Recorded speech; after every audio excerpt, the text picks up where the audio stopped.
مصطفیٰ ہے وہ آئینہ کہ اب ایسا دوسرا آئینہ نہ ہماری بزم خیال میں نہ دکان آئینہ ساز میں۔ اس وقت محمد صلی اللہ علیہ وآلہ وسلم کی اٹھتی ہوئی جوانی تھی، حسن و دلکشی بلا کی تھی، گھورا گھورا رنگ ملاحت لیے ہوئے، مسکراتا ہوا نورانی چہرہ ہلکی گولائی لیے ہوئے، قد درمیانہ، نہ تو پستہ قد اور نہ بہت زیادہ لمبے، بڑا سر جس پر سیاہ سیاہ گھنے بال، ہلکے گھنگریالے، چوڑی پیشانی جس سے غیر معمولی عظمت ٹپکتی، باریک باریک بھویں ایک دوسرے سے جدا، کچھ ہمدار اور بھری ہوئی، انتہائی خوشنما، دراز پلکیں، سیاہ و سرمگی آنکھیں، چوڑائی لیے ہوئے، سفیدی میں ہلکی ہلکی سرخی جو آنکھوں کی کشش میں غیر معمولی اضافہ کر رہی ہوتی، پھر نگاہوں میں شرم و حیا کی گلاوٹ اور دیکھنے کا انتہائی معصومانہ اور دلکش انداز، ناک کچھ اونچی اور ستواں، سامنے کے دانتوں میں ہلکی ہلکی ریحیں،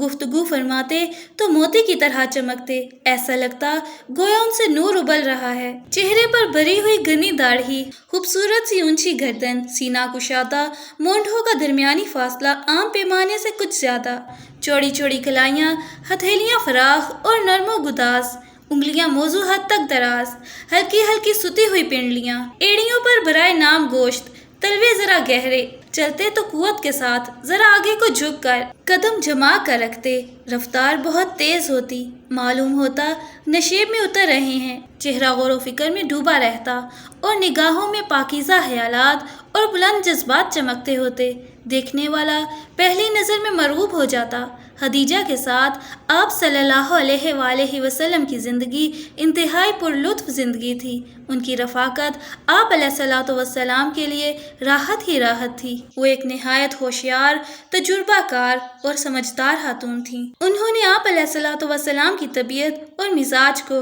آپ علیہ الصلوۃ والسلام کی پسند اور ناپسند کو خوب پہچان لیا اور ہمیشہ اس کا خیال رکھا، آپ علیہ الصلوۃ والسلام کے جذبات اور رجحانات کو، آپ علیہ الصلوۃ والسلام کی امنگوں اور دلچسپیوں کو اچھی طرح سمجھ لیا، ان کے سلسلے میں آپ صلی اللہ علیہ وآلہ وسلم کے ساتھ پورا تعاون کیا، ہر طرح سے سہولتیں پہنچانے کے لیے کمر بستہ رہیں۔ آپ صلی اللہ علیہ وآلہ وسلم کے رجحانات کیا تھے؟ سچ بولنا، ہر کام ایمانداری سے کرنا، ہنگاموں سے دور رہنا، شور و غل کی محفلوں سے پرہیز کرنا اور تنہائی میں بیٹھ کر غور و فکر کرنا۔ خدیجہ نے ان ساری باتوں کا خیال رکھا، چنانچہ آپ صلی اللہ علیہ وآلہ وسلم کے معمولات میں کوئی فرق نہیں آیا، آپ علیہ الصلوۃ والسلام اب بھی اسی طرح وسیع و روح پرور فضاؤں میں نکل جاتے، اب بکریوں کی رکھوالی بھی نہ کرنی ہوتی، اس لیے اور زیادہ یکسوئی اور دل جمعی رہتی،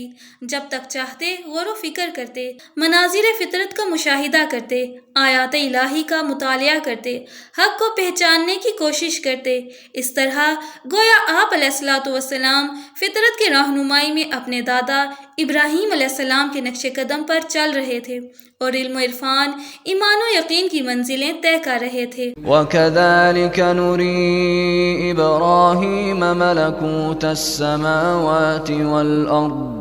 وَلِيَكُونَ مِنَ الْمُوقِنِينَ۔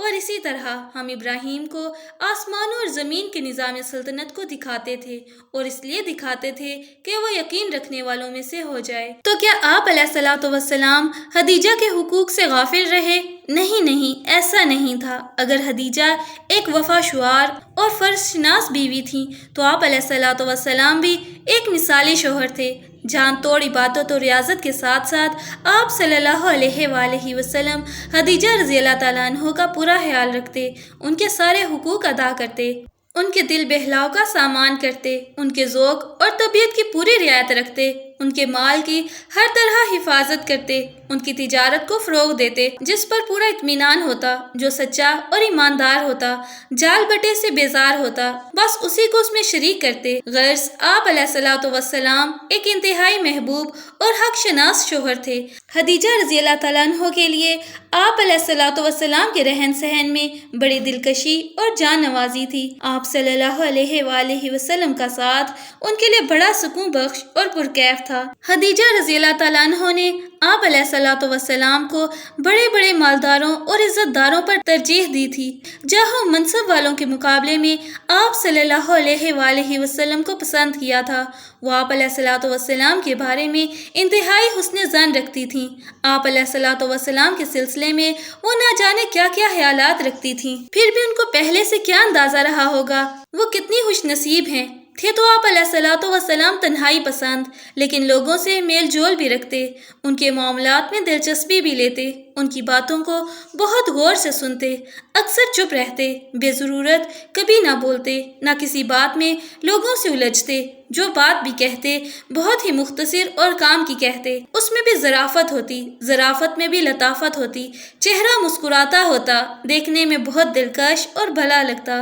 بات کرنے والا گرویدہ ہو جاتا، یہی مسکراہٹ کبھی کبھی ہنسی میں تبدیل ہو جاتی۔ انہی خوبیوں کی وجہ سے لوگ آپ صلی اللہ علیہ وآلہ وسلم کی ہر بات کو وزن دیتے، آپ صلی اللہ علیہ وآلہ وسلم کی رائے کا احترام کرتے، آپ علیہ الصلوۃ والسلام کے مشوروں پر عمل کرتے،